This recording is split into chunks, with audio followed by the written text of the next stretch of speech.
نن چې کوم دا ټاپک دی هغه ما هغه روم د پاره دی کوم چې سعودي عرب کې نوکریانې کوي یا مزدوري کوي.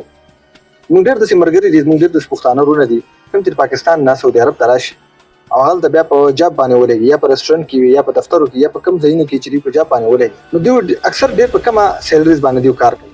د دې څه وجه ده؟ د دې سره چې کوم نور خلک وي کوم چې د سیریا نه، ترکیش نه، آذربایجان نه، د نورو ملکونو نه چې کوم ادر کنټریز نه چې کوم خلک دي، دې کې زه د بنگلادیش د انډیا خبره نه کوم، د سریلانکا هغه او زمونږ یو حال دی. زما چې کوم نمونه تاسو ته واخل د دې کنټریز خبره ته کوم، دوی به زموږ سره یو ځای کار کوي، دوی به سیلري ډېر وي. د دې څه وجه کېدلی شي؟ موږ چې اکثر د دوی نه تپوس وکړو نو دوی موږ یو جواب راکوي. دوی موږ اکثر وایي یاره دومره سیلریز خو موږ په خپل ملک کې ماخیستله، خو هلته د ان امپلویمنټ د وجې موږ دلته راغلو، دلته د امپلویمنټ مواقع زیاتې دي، نو په دې وجه باندې دلته موږ صرف کار کوو، نوره سیلري خو موږ اخلو نه، کومه چې موږ خپل ملک کې ملاویږي.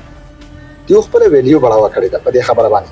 والله اعلم چې د دوی رښتیا ده دا خبره او که دروغ ده، خو زمونږ د خلکو دا خبره ده چې زمونږ په 2000 ریاله کور چلیږي. ته سعودي عرب ته راغلی، مسافرۍ له راغلی د کور چلول لپاره، رزق ګټلو لپاره. د رزق وعده خو در سره هسې الله کړې ده، اصل کې ته راغلی خواهشات لپاره. د هغه خواهشات دپاره به ته خپله ویډیو بړاوې.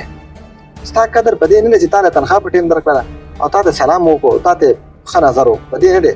تا ته ښه نظر دا دی چې ستا سیلریز هره میاشت کې بړاوه شي، او یا ته چې کوم ډیمانډ وکړي هغه ومنل شي، نو دا ستا قدر دی نوکرۍ کې. نو د ځان قدر پیدا کوي او قدرمند شي.